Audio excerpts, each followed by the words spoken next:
يا أيها الذين آمنوا أطيعوا الله وأطيعوا الرسول ولا تبطلوا أعمالكم.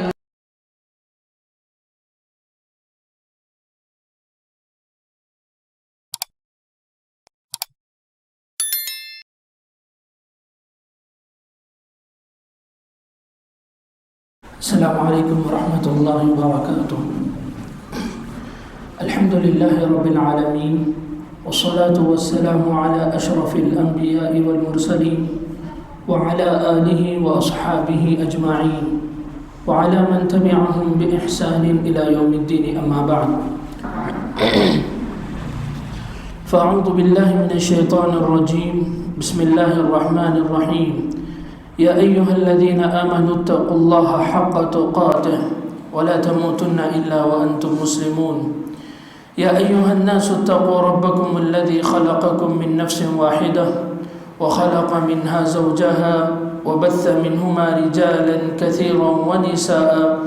واتقوا الله الذي تساءلون به والأرحام إن الله كان عليكم رقيبا. يا أيها الذين آمنوا اتقوا الله وقولوا قولا سديدا يصلح لكم أعمالكم ويغفر لكم ذنوبكم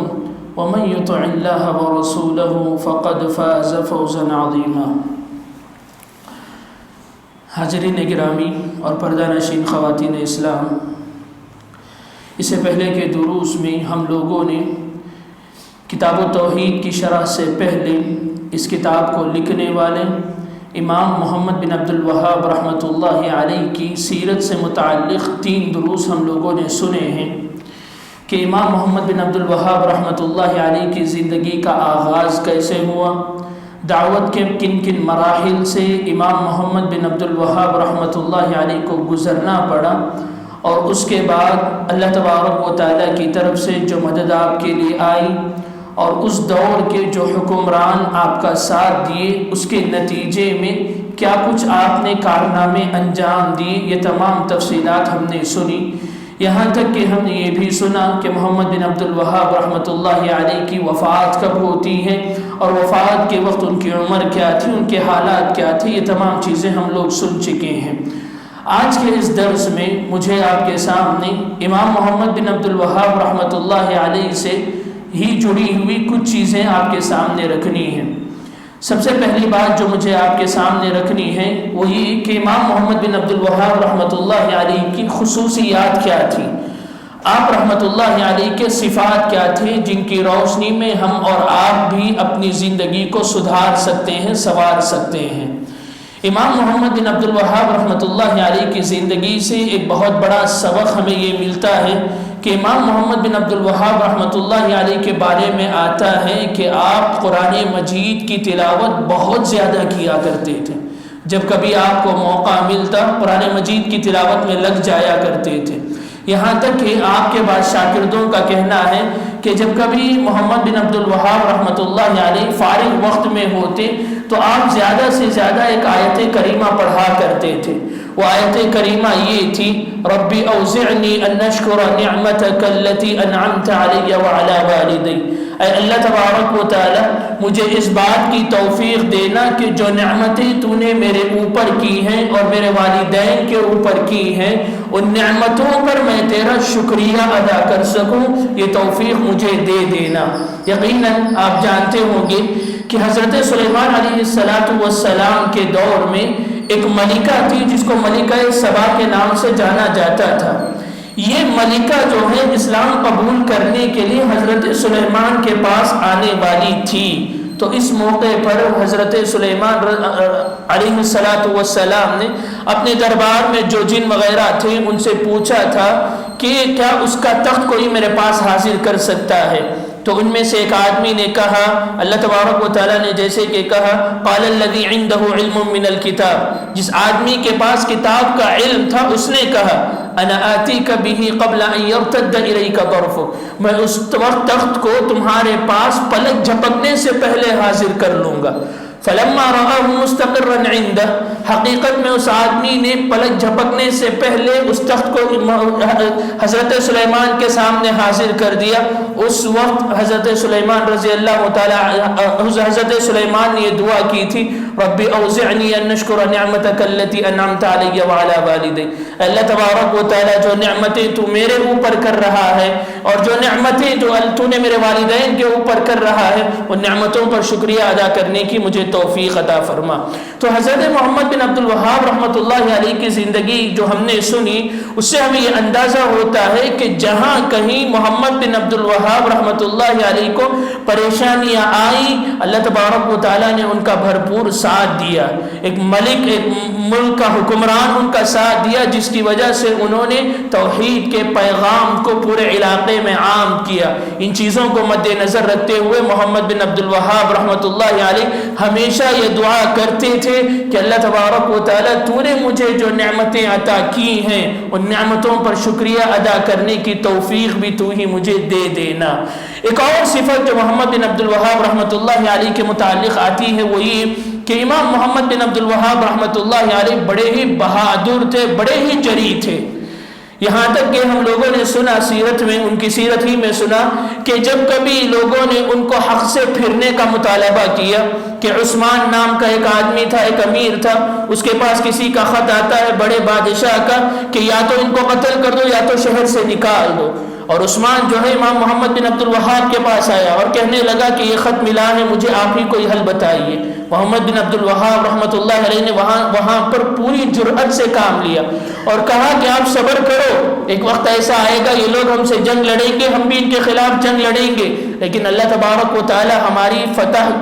فتح یابی نصیب کرے گا ہمیں. اور یہ جرأت مندی محمد بن عبد الوہاب رحمۃ اللہ علیہ کی آپ کی بہادری پر دلالت کرتی ہے. اور یقیناً جب کبھی محمد بن عبد الوہاب رحمۃ اللہ علیہ کے خلاف سازشیں اٹھی، یہاں تک کہ کئی سارے لوگوں نے مل کر جنگ کے لیے آپ کے خلاف جنگ کا اعلان کیا، تو محمد بن عبد الوہاب نے بھی خاموشی سے کام نہیں لیا، بلکہ اپنے ساتھیوں کو، اپنے جو معتقدین تھے ان کے ساتھ مل کر انہوں نے بھی پوری طریقے سے جنگ میں ان کا مقابلہ کیا. تو محمد بن عبد الوہاب رحمۃ اللہ علیہ کی ایک بڑی خصوصیت تھی کہ حق کے معاملے میں کبھی بھی پیچھے نہیں ہٹتے تھے، پوری بہادری کے ساتھ، پوری جرأت مندی کے ساتھ حق بات کو سامنے رکھتے تھے. اگر کوئی آدمی اس کو ماننے کے لیے تیار نہیں ہے، جنگ کا اعلان بھی کر رہا ہے، حق کے لیے جنگ لڑنے کو بھی محمد بن عبد الوہاب رحمۃ اللہ علیہ تیار تھے. ایک اور صفت تھی جو محمد بن عبد الوہاب رحمۃ اللہ علیہ کی سیرت سے ہمیں نظر آتی ہے. ایک اور صفت جو محمد بن عبد الوہاب رحمۃ اللہ علیہ کے متعلق آتی ہے وہ یہ کہ محمد بن عبد الوہاب رحمۃ اللہ علیہ نماز با جماعت کے اہتمام کے ساتھ ساتھ راتوں میں اٹھ کر تہجد کی نماز کا بہت ہی زیادہ اہتمام کیا کرتے تھے. یقیناً یہ بات آپ جانیں کہ ایک داعی جو اللہ تبارک و تعالیٰ کی طرف لوگوں کو بلاتا ہے، اس کی زندگی میں جو اہم رول ادا کرنے والی نیکی ہے وہ رات میں اٹھ کر تہجد کے قیام کا اہتمام کرنا ہے. آپ غور کر کے دیکھیں، دعوت کے میدان میں جب کبھی آپ مسلمانوں کو صحیح راستے پر لا رہے ہوں یا پھر غیر مسلموں میں دعوت کا کام کر رہے ہوں، داعی کے لیے ایک وصف، ایک صفت یہ بھی ہونی چاہیے کہ وہ راتوں میں اٹھ کر اللہ تبارک و تعالیٰ کے سامنے کھڑے ہو کر اللہ تبارک و تعالیٰ سے مدد مانگے. یہ چیز محمد بن عبد الوہاب رحمۃ اللہ علیہ کی زندگی میں بہت ہی زیادہ نمایاں ہو کر آتی ہے. اور رہا نماز با جماعت کا اہتمام، تو ہم لوگ جانتے ہیں کہ اللہ تبارک و تعالیٰ نے ہمارے اوپر جماعت کے ساتھ نماز پڑھنے کو واجب قرار دیا ہے، فرض قرار دیا ہے. اور یہاں تک محمد بن عبد الوہاب رحمۃ اللہ علیہ کی سیرت میں آتا ہے کہ آپ پورے طریقے سے کمزور ہو گئے تھے، سہارے کے بغیر چل نہیں سکتے تھے، لیکن پھر بھی نماز با جماعت میں دو لوگوں کے سہارے مسجد میں آیا کرتے تھے، مسجد ہی میں نماز کا اہتمام محمد بن عبد الوہاب کیا کرتے تھے. ایک اور بڑی صفت ہے جس سے ہمیں اور آپ کو سبق ملتا ہے کہ زندگی میں جتنا بھی بڑھاپا ہمارے اوپر آ چکا ہو، لیکن ہم استطاعت محسوس کرتے ہیں کہ کنی دو آدمیوں کو یا پھر ایک آدمی کے سہارے ہم مسجد آ سکتے ہیں، تو پوری اس بات کا اہتمام کرنا چاہیے کہ ہم نماز کو جماعت کے ساتھ ادا کریں.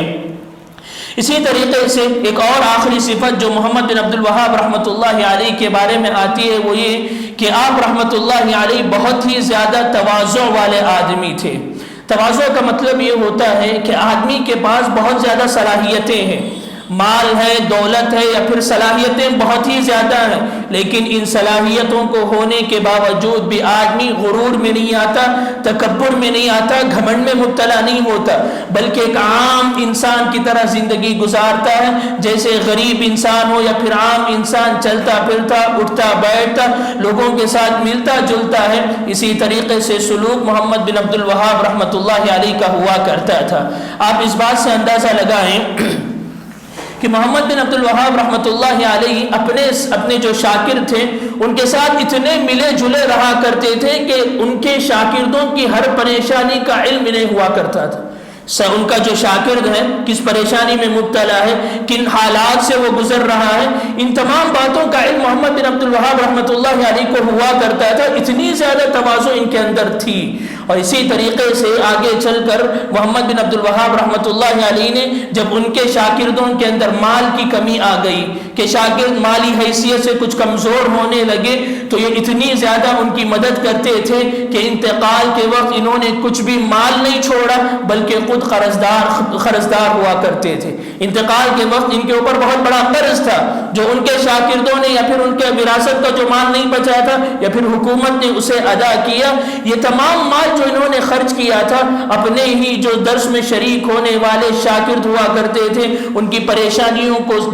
مد نظر رکھتے ہوئے کسی کے پاس قرض لے لیتے اور اپنے کسی شاگرد کا مسئلہ حل کر دیا کرتے تھے۔ اتنے زیادہ متواضع انسان تھے محمد بن عبد الوہاب رحمۃ اللہ علیہ۔ اسی لیے کئی سارے علماء نے محمد بن عبد الوہاب رحمۃ اللہ علیہ کی تعریف کی ہے، بہت سارے علماء نے ان کی تعریف کی ہے، چاہے وہ اخلاقی اعتبار سے ہو یا پھر محمد بن عبد الوہاب رحمۃ اللہ علیہ کی جو دعوت تھی اس دعوتی فکر کو، اس کے فروغ کو مد نظر رکھتے ہوئے ہو، کئی سارے علماء نے ان کی تعریف بیان کی ہے۔ یہ جو علماء کی تعریف کسی کی سیرت میں بیان کی جاتی ہے اس کا ایک بڑا مقصد یہ ہوتا ہے کہ یہ آدمی بڑا تھا یہ ماننا ضروری نہیں ہے، بلکہ آپ کو یہ بتلانا ہوتا ہے کہ انہوں نے جو خدمت کی ہے یقیناً اسلام کی نظر میں ایک بہت بڑی خدمت ہے۔ چنانچہ محمد علامہ رشید رضا رحمۃ اللہ علیہ، علامہ رشید رضا ایک بہت بڑے عالم دین تھے، ان کی زندگی کئی مراحل سے گزری، یہ پہلے صوفی تھے بعد میں فلسفی بن گئے، لیکن ان کے آخری دور کا جو تجزیہ ہے وہ ہمیں بتلاتا ہے کہ یہ سلف صالحین میں سے شمار کیے جا سکتے ہیں، کیونکہ آخرکار ان کا منہج سلف سے پوری طریقے سے مل چکا تھا۔ علامہ رشید رضا رحمۃ اللہ علیہ بہت بڑے عالم دین ہیں۔ ان کے علم کا اندازہ آپ اس بات سے لگائیے کہ ایک مجلہ لکھتے تھے، مجلہ المنار کے نام سے، المنار کے نام سے ایک مجلہ لکھتے تھے۔ یہ مجلے میں یہ اہل سنت کے خلاف جو بھی باتیں آتی تھی اس کا جواب دیتے تھے، یعنی جو صحیح معنوں میں صحیح شریعت پر عمل کرنے والے لوگ ہیں، کتاب و سنت کے مطابق چلنے والے لوگ ہیں، ان کے خلاف جتنی بھی باتیں آتی تھی اس کا جواب دیتے تھے، اور جو مستشرقین یعنی مغربی تہذیب کے لوگ اسلام کے اوپر جو اعتراضات کیا کرتے تھے ان کا بھی جواب دیا کرتے تھے۔ علامہ البانی رحمۃ اللہ علیہ کی سیرت میں یہ بات آتی ہے کہ امام البانی رحمۃ اللہ علیہ کو حدیث کا علم حاصل کرنے کا شوق جو پیدا ہوا وہ امام علامہ رشید رضا رحمۃ اللہ علیہ کا مجلہ المنار پڑھنے کے بعد ہی ہوا۔ تو یہ بہت بڑے عالم دین ہیں، تو یہ کہتے ہیں کہ محمد بن عبد الوہاب رحمۃ اللہ علیہ 12ویں صدی کے مجدد ہیں۔ مجدد جو ہے علماء اسلام کا یہ ماننا ہے کہ ہر 1000 سال میں کوئی ایک ایسا آدمی آتا ہے، کوئی ایک ایسا عالم دین آتا ہے جو صحیح معنوں میں مسلمانوں کی اصلاح کرتا ہے، مسلمانوں کے اندر جو خرابیاں ہوتی ہیں وہ خرابیوں کو دور کرتا ہے، یا پھر مسلمان مظلوم ہیں تو ان کو پوری طریقے سے ساتھ دے کر ان کو غالب کرتا ہے، ایسے آدمی کو مجدد کہتے ہیں۔ یعنی جس آدمی نے اسلام کو نئے طریقے سے، پہلے طریقے سے ان کو لوگوں کے اوپر نافذ کیا۔ تو محمد بن عبد الوہاب رحمۃ اللہ علیہ کے متعلق علامہ رشید رضا کہتے ہیں کہ 12ویں صدی کے مجدد یہی محمد بن عبد الوہاب رحمۃ اللہ علیہ ہیں، جنہوں نے شرک کی تاریکیوں کو مٹا کر اسلام کی اور توحید کی پرنور کرنوں کو نجد میں روشن کیا تھا۔ اسی طریقے سے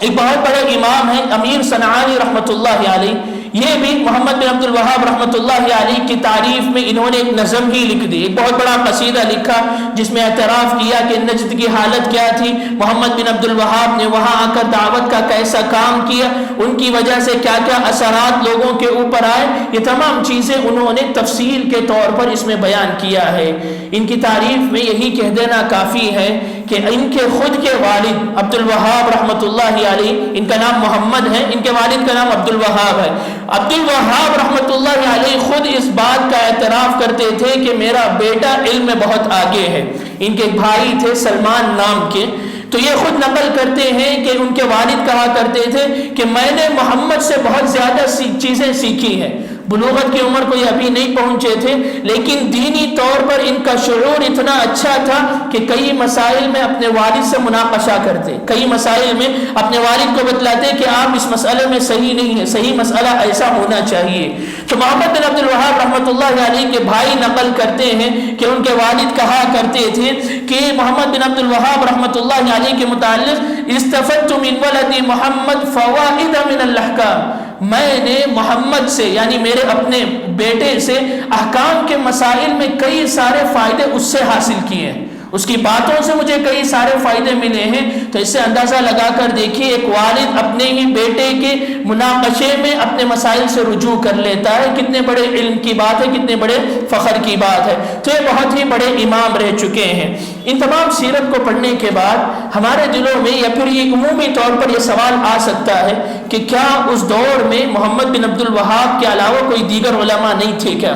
یعنی محمد بن عبد الوہاب اتنا ابھر کر سامنے آئے تو لوگوں کے دل میں یہ سوال اٹھ سکتا ہے کہ کیا اس دور میں دیگر علماء نہیں تھے جو ایسی خدمت کر سکے؟ امام ابن باز رحمۃ اللہ علیہ نے اپنے ایک طویل خطبے میں جہاں انہوں نے محمد بن عبد الوہاب رحمۃ اللہ علیہ کا تعارف کروایا ہے، اس میں 3 بنیادی باتیں اس کے متعلق ذکر کی ہیں کہ کیوں محمد بن عبد الوہاب رحمۃ اللہ علیہ کے مقابلے میں دیگر علماء اس دور میں اتنے زیادہ مشہور نہیں ہوئے۔ پہلی چیز امام ابن باز رحمۃ اللہ علیہ نے یہ بتلائی ہے کہ محمد بن عبد الوہاب کو جیسے مددگار ملے ویسے دیگر علماء کو نہیں مل سکے۔ ہم نے سیرت میں سنا کہ محمد بن عبد الوہاب رحمۃ اللہ علیہ جو اپنے طور پر دعوت کا کام نہیں کیا کرتے تھے، حکومت جس کی ہوا کرتی تھی اس علاقے کا جو گورنر، جو والی، جو امیر ہوا کرتا تھا، سب سے پہلے اس کو دعوت پہنچاتے، اس کے بعد وہ مدد کا وعدہ کرتا تو دونوں مل کر دعوت کا کام کیا کرتے تھے۔ تو دعوتی علمی ناحیے سے یہ آگے بڑھتے اور طاقت کے اعتبار سے حکمران ان کی مدد کیا کرتا تھا، جس کی وجہ سے یہ دعوت مؤثر ثابت ہوئی، اچھے طریقے سے پھیل پائی، جس کی وجہ سے محمد بن عبد الوہاب رحمۃ اللہ علیہ بہت زیادہ مشہور ہوئے۔ دوسرا سبب جو امام ابن باز رحمۃ اللہ علیہ نے بیان کیا ہے وہ یہ کہ ہاں علماء تو بہت زیادہ موجود تھے، لیکن اس راہ میں آنے والے تکلیفوں کو وہ علماء برداشت نہیں کر سکے۔ کئی سارے علماء صحیح دعوت کو لے کر اٹھے، لوگوں کے درمیان شرک کو مٹانے سے پورے طریقے سے انہوں نے کوشش کی، لیکن اس میدان میں دوسرے لوگوں کی طرف سے جو تکلیفیں آئیں، جو مشکلات آئیں، ان مشکلوں پر یہ علماء صبر نہیں کر سکے، جس کی وجہ سے یہ خاموش ہو گئے۔ لیکن محمد بن عبد الوہاب رحمۃ اللہ علیہ نے ان تکلیفوں کا سامنا کیا، ڈٹ کر ان کا مقابلہ کیا، جس کی وجہ سے ان کی دعوت ایک حد تک، بہت ہی حد تک کامیاب ہو گئی۔ ایک آخری سبب امام ابن باز رحمۃ اللہ علیہ یہ بیان کرتے ہیں کہ دیگر علماء کے پاس علم کی تھوڑی بہت کمی تھی۔ جتنا علم محمد بن عبد الوہاب رحمۃ اللہ علیہ کے پاس تھا اتنا علم دیگر علماء کے پاس نہیں تھا۔ جب کبھی کوئی آدمی الٹے سیدھے سوالات ان کے پاس آتے تو وہ خاموش رہ جاتے تھے، لیکن محمد بن عبد الوہاب رحمۃ اللہ علیہ کی یہ صلاحیت تھی جتنا بھی مشکل سوال آ جائے اپنے علم کے بل بوتے پر ان سوالات کے جوابات پورے طریقے سے اطمینان کر دینے والے جوابات محمد بن عبد الوہاب رحمۃ اللہ علیہ دیا کرتے تھے، جس کی وجہ سے ان کی شہرت بہت زیادہ ہو گئی، لوگ ان کو بہت زیادہ ماننے لگے۔ ایک اور مسئلہ یہ بھی آتا ہے امام محمد بن عبد الوہاب رحمۃ اللہ علیہ کی سیرت سے، وہ یہ کہ کیا اس دور کے جو علماء تھے ان کا رد عمل کیا تھا۔ محمد بن عبد الوہاب نے جب دعوت دی دیگر لوگوں کو تو جو علماء اس دور میں پائے جاتے تھے انہوں نے موافقت کی یا پھر مخالفت کی۔ ہم نے ان کی سیرت میں یہ بھی سنا ہے کہ مکہ میں ان کو بلایا گیا تھا مناقشہ کرنے کے لیے، ان سے مقابلہ کرنے کے لیے بلایا گیا تھا، تو مکہ کے علماء نے پوری طریقے سے اطمینان کیا تھا کہ ہاں محمد بن عبد الوہاب جس دعوت کو لے کر اٹھے ہیں وہ دعوت صحیح ہے۔ تو علماء کی ایک قسم وہ تھی جنہوں نے پورے طریقے سے موافقت کی اور کہا کہ ہاں محمد بن عبد الوہاب جس دعوت کو لے کر اٹھے ہیں وہ دعوت صحیح ہے۔ علماء کا ایک گروہ ایسا بھی تھا جن کے پاس علم بہت ہی زیادہ کم تھا، علم کی کمی کی وجہ سے حق کو باطل کر دیتے اور باطل کو حق بنا دیتے تھے۔ تو اس کی وجہ سے کئی سارے علماء نے محمد بن عبد الوہاب رحمۃ اللہ علیہ کی مخالفت کی اور کہا کہ نہیں، یہ جو دعوت لے کر آئے ہیں یہ غلط ہے۔ تیسری قسم علماء کی وہ تھی کہ جنہوں نے دوسری قسم کے لوگوں کی تقلید کی، ان کے پاس علم تھوڑا بہت تھا لیکن زیادہ علم نہ ہونے کی وجہ سے دوسری قسم کے جو لوگ تھے جنہوں نے کہا کہ محمد بن عبد الوہاب کی دعوت صحیح نہیں ہے، ان لوگوں کی تقلید میں چلے گئے، ان کے متبعین بن کر رہ گئے۔ چوتھی قسم علماء کی وہ تھی جنہوں نے اپنے منصب کی خاطر، اپنے جاہ کی خاطر، اپنے پاور کی خاطر انہوں نے محمد بن عبد الوہاب رحمۃ اللہ علیہ کی دعوت کو ٹھکرا دیا۔ یقین جانیے آج بھی آپ کئی سارے ایسے حقائق دیکھتے ہیں کہ آدمی کے سامنے حق واضح ہو گیا کہ آدمی باطل پر ہے، غلطی پر ہے، لیکن اگر وہ غلطی کو مان لے تو اس کو اپنے عہدے کے چلے جانے کا خوف ہوتا ہے، اپنے پاور کے چلے جانے کا خوف ہوتا ہے، جس کی وجہ سے غلطی پر ہی اڑ جاتا ہے۔ یہی بعض علماء کی طرف سے ہوا کہ محمد بن عبد الوہاب رحمۃ اللہ علیہ کے دور میں جو انہوں نے دعوت دی، ان کو اپنی جاہ و منصب کا خوف تھا، جس کی وجہ سے انہوں نے دعوت کو قبول کرنے سے انکار کر دیا۔ آخری جو بات مجھے آپ کے سامنے رکھنی ہے وہ یہ کہ محمد بن عبد الوہاب رحمۃ اللہ علیہ کی کچھ تصانیف ہے جو سرسری طور پر میں آپ کے سامنے رکھتا چلا جاؤں گا۔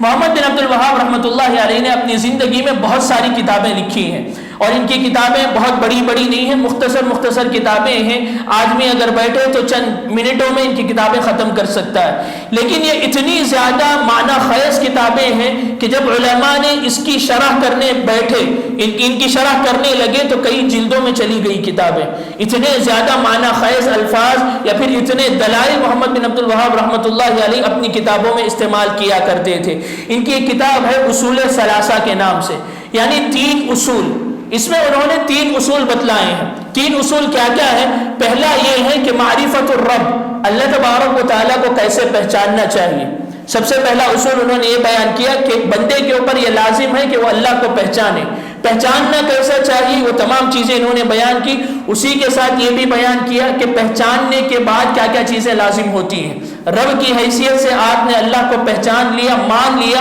تو اس کے ساتھ کسی کو شریک نہیں کرنا چاہیے، اور شرک اس زمانے میں کیسے کیسے آیا تھا یہ تمام چیزیں ذکر کی ہیں کہ آپ دعا کر رہے ہیں تو صرف اللہ سے کر سکتے ہیں، آپ مدد مانگ رہے ہیں اللہ سے مدد مانگ سکتے ہیں، آپ اپنے گناہوں کی مغفرت کروانا چاہتے ہیں اللہ ہی سے کروا سکتے ہیں، خوف اللہ سے ہو سکتا ہے، خشیت اللہ سے ہو سکتی ہے، یہ تمام چیزیں انہوں نے ایک اصول میں بیان کیا ہے۔ اس کتاب کا دوسرا اصول انہوں نے یہ بیان کیا کہ اسلام کو کیسے پہچاننا چاہیے، اسلام کو کیسے پہچاننا چاہیے، اور اگر اسلام کو پہچان چکے ہیں تو اسلام کے مراتب کیا ہیں، پہلے اسلام آتا ہے، بعد میں ایمان آتا ہے، بعد میں احسان آتا ہے، یہ تمام چیزیں پوری تفصیل کے ساتھ دلائل کی روشنی میں انہوں نے ذکر کی ہیں۔ تیسرا اصول انہوں نے یہ بیان کیا کہ اللہ کے رسول صلی اللہ علیہ وسلم کو کیسے پہچاننا چاہیے، مسلمان ہونے کی حیثیت سے اللہ کے نبی صلی اللہ علیہ وسلم کی سیرت کو جاننا مسلمان کے اوپر کتنا ضروری ہے، اور اسی میں محمد بن عبد الوہاب نے اس کتاب میں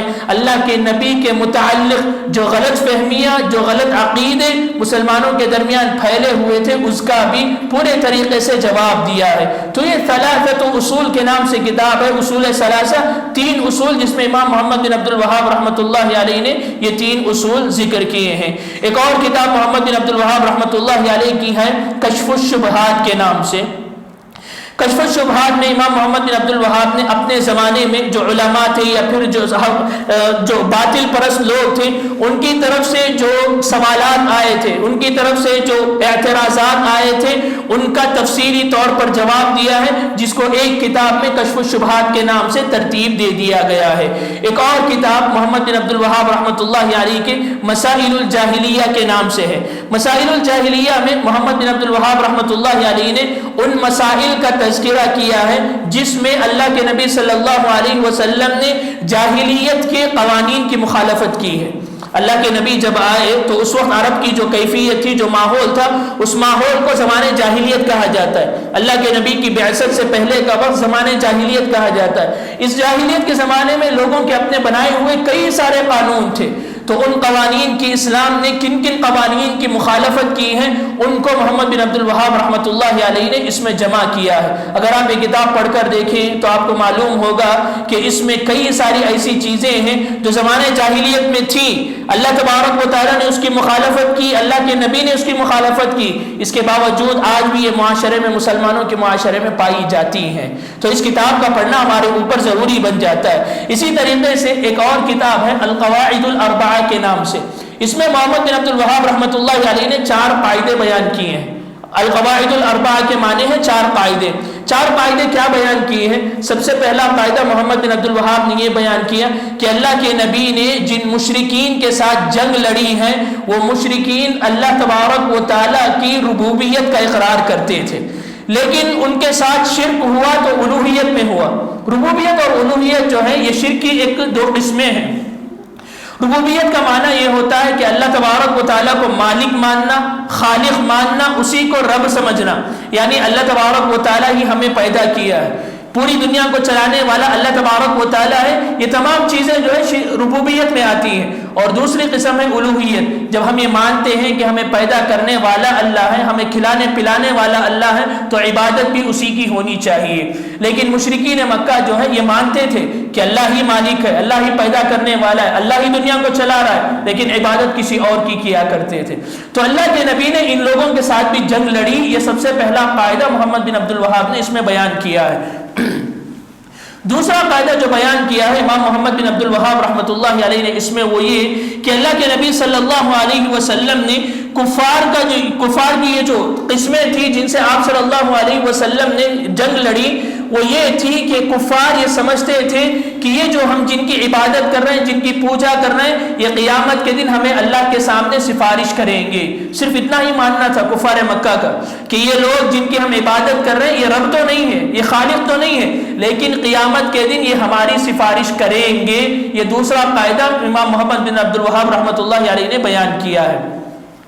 تیسرا قاعدہ جو محمد بن عبد الوہاب رحمۃ اللہ علیہ نے اس میں بیان کیا ہے وہ یہ کہ اللہ کے نبی صلی اللہ علیہ وسلم کے زمانے میں جو مشرک تھے وہ ہر الگ الگ قسم کی عبادت کیا کرتے تھے۔ کوئی پتھر کی عبادت کیا کرتا تھا، کوئی درخت کی عبادت کیا کرتا تھا، کوئی فرشتوں کی عبادت کیا کرتا تھا، کوئی نیک لوگوں کی عبادت کیا کرتا تھا۔ لیکن اللہ کے نبی صلی اللہ علیہ وسلم نے تمام لوگوں سے جنگ لڑی، تمام لوگوں کو یہ بتلا دیا کہ تم شرک پر ہو۔ یہ تیسرا قاعدہ امام محمد بن عبد الوہاب نے اس میں بیان کیا ہے۔ آخری قاعدہ جو محمد بن عبد الوہاب نے بیان کیا وہ یہ کہ موجودہ دور کے مسلمان، یعنی ان کے زمانے میں جو مسلمان تھے، یہ تینوں لوگوں سے سب سے زیادہ بدترین ہے۔ کیوں؟ اس وجہ سے کہ اس دور کے مسلمانوں کا ماننا تھا کہ مدد کرنے والا اللہ نہیں بلکہ کوئی دوسرے ہے، پیدا کرنے والا اللہ نہیں کوئی دوسرا ہے، دنیا کو چلانے والا اللہ نہیں کوئی دوسرا ہے۔ تو یہ تمام چیزوں کو مد نظر رکھتے ہوئے محمد بن عبد الوہاب نے چوتھا قاعدہ یہ بیان کیا کہ موجودہ دور کے جو مسلمان ہیں وہ ان سب سے بدتر ہو چکے ہیں۔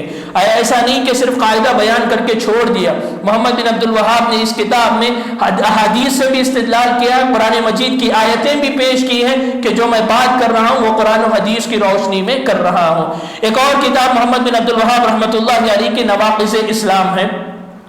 اس میں امام محمد بن عبد الوہاب رحمۃ اللہ علیہ نے 10 ایسے چیزوں کو بتلایا ہے جن پر اگر کوئی انسان عمل کرتا ہے یا پھر مسلمان عمل کرتا ہے تو وہ اسلام سے نکل جاتا ہے، اسلام سے خارج ہو جاتا ہے۔ آخری کتاب جس کا تذکرہ مجھے آپ کے سامنے رکھنا ہے، جس کی تشریح ہم کرنے والے ہیں انشاءاللہ اگلے درس سے، وہ کتاب التوحید ہے۔ کتاب التوحید کا معنی ہے توحید کی کتاب، اسی کی تشریح مجھے آپ کے سامنے کرنی ہے۔ تو یہ کتاب جو ہے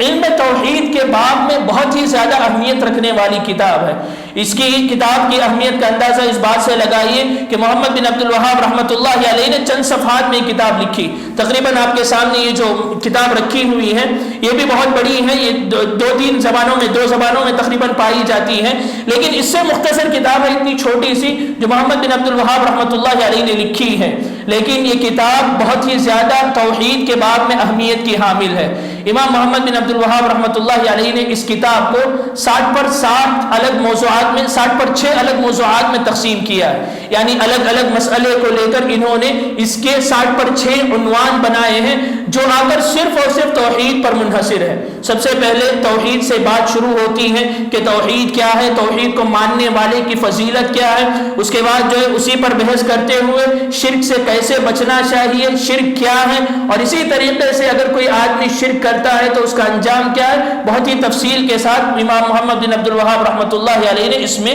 اس کا تذکرہ کیا ہے۔ اور یہ باتیں صرف محمد بن عبد الوہاب اپنی طرف سے نہیں بیان کرتے ہیں، جو بھی مسئلہ محمد بن عبد الوہاب بیان کرتے ہیں سب سے پہلے آیت سے استدلال کرتے ہیں، پھر اس کے موافقت میں حدیث لاتے ہیں، پھر صحابہ کے دور میں جو علماء تھے، صحابہ ہو یا پھر اس کے بعد کے علماء، ان کے اقوال بھی بیان کرتے ہیں کہ جو میں بات کر رہا ہوں اپنی طرف سے نہیں بلکہ کتاب و سنت اور اقوال سلف کی روشنی میں آپ کے سامنے بات رکھی جا رہی ہے۔ اسی لیے اس کتاب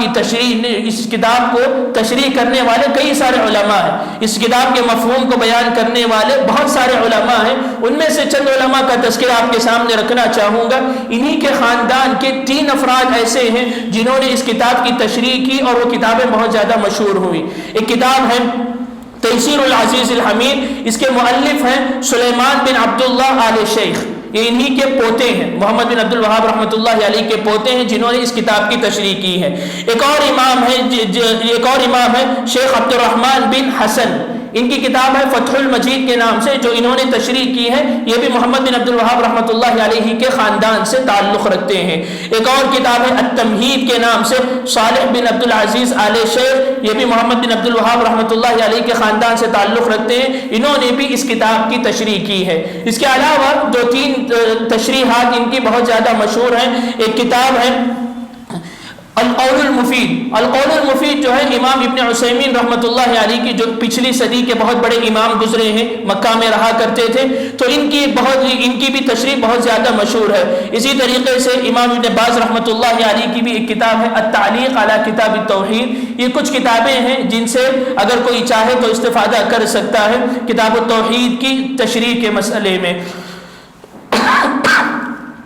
تو یہ کچھ باتیں تھیں جو محمد بن عبد الوہاب سے تعلق رکھتی تھی اور ان کی کتاب التوحید ہو یا پھر دیگر مصنفات سے تعلق رکھتی تھی۔ اس کے بعد سے انشاءاللہ اگلے درس میں ہم لوگ باقاعدہ طور پر کتاب التوحید کی شرح کا آغاز کریں گے۔ اللہ تبارک و تعالیٰ سے دعا ہے کہ اللہ تبارک و تعالیٰ ہمیں اور آپ کو ان باتوں کو سننے سے زیادہ ان سے سبق حاصل کر کے ان پر عمل کرنے کی توفیق عطا فرمائے، جب تک دنیا میں رکھے ایمان اور اسلام پر قائم رکھے، جب خاتمہ ہو تو خاتمہ بالخیر ہو۔ وصلی اللہ علی نبینا محمد وعلی آلہ وصحبہ اجمعین، والسلام علیکم ورحمۃ اللہ۔